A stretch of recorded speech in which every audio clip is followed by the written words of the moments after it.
В начале встречи присутствовавшие почтили минутой молчания память премьер-министра Абхазии Геннадия Гагулия, трагически погибшего 8 сентября. Готовность вооруженных сил Абхазии к проведению военного парада в День Победы в Отечественной войне народа Абхазии – главная тема встречи президента с личным составом Министерства обороны. День Победы – это один из самых важных праздников нашего государства для нашего народа. Поэтому я попросил сегодня руководство Министерства обороны и вас всех доложить о ходе подготовки к этим мероприятиям. На какой стадии мы находимся, какие проблемы, какие вопросы нужно решить еще до конца этого месяца. И я надеюсь на то, что мы с вами достойно встретим этот праздник. О ходе подготовки парадных расчетов ко Дню Победы президенту Раулю Хаджимба доложил глава оборонного ведомства Мираб Кешмария.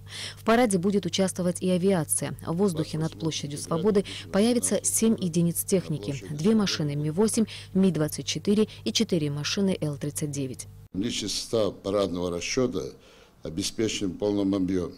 К назначенному сроку парадный расчет будет готов. В ходе встречи военнослужащие имели возможность задать главе государства вопросы. В частности, их интересовали подробности состоявшегося недавно официального визита в Сирийскую Арабскую Республику.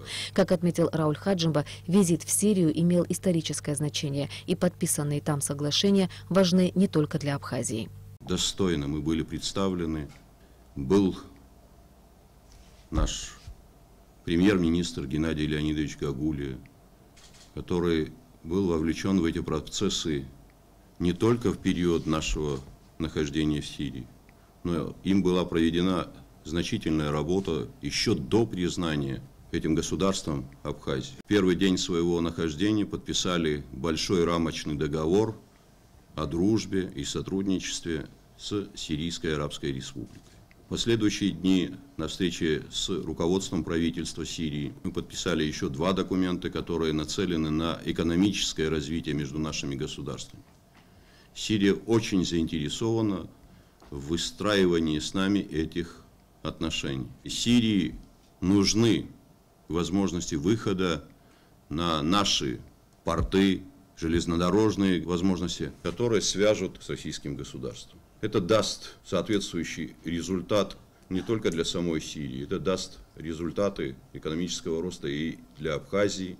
Рауль Хаджимба подробно рассказал о состоявшихся в Сирии встречах. Глава государства высоко оценил роль президента Сирии Башара Асада в борьбе сирийского народа против терроризма. Уникальная личность, руководитель Сирии. Те, кто помнит период развала Советского Союза и появления нашего лидера Владислава Ардзенба. Наше трепетное отношение к этому руководителю государства. Наши отношения в период войны и послевоенный период.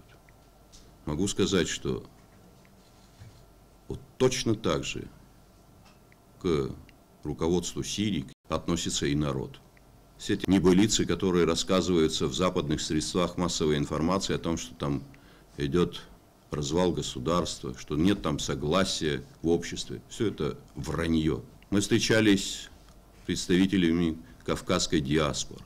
Жители Дамаска говорили о том, что ваши братья нас не бросили. Они встали рядом с нами. Встали и с оружием защищают эту землю. Но я видел и глаза наших людей, абхазов, кабардинцев, черкесы в целом, которые активно вовлечены во все процессы, начиная от военных и кончая вопросами строительства государства. Это люди открытые, смелые, гордые. Об этом сами говорят арабы, которые живут в Дамаске. Мы желаем этому народу, этому государству выстоять и продолжить строительство этого государства, у которого многовековая история. Говоря о дальнейшей работе Министерства обороны Абхазии, президент подчеркнул, что все усилия ведомства должны быть направлены на укрепление обороноспособности страны. Все, что мы сегодня делаем и на что мы нацелены, это усиление обороноспособности нашей страны вместе с нашими стратегическими союзниками, которые на этом этапе сделали немало для того, чтобы наш облик государства и облик нашего военного ведомства менялся. Но еще раз хочу заметить, в целом все зависит от нас с вами.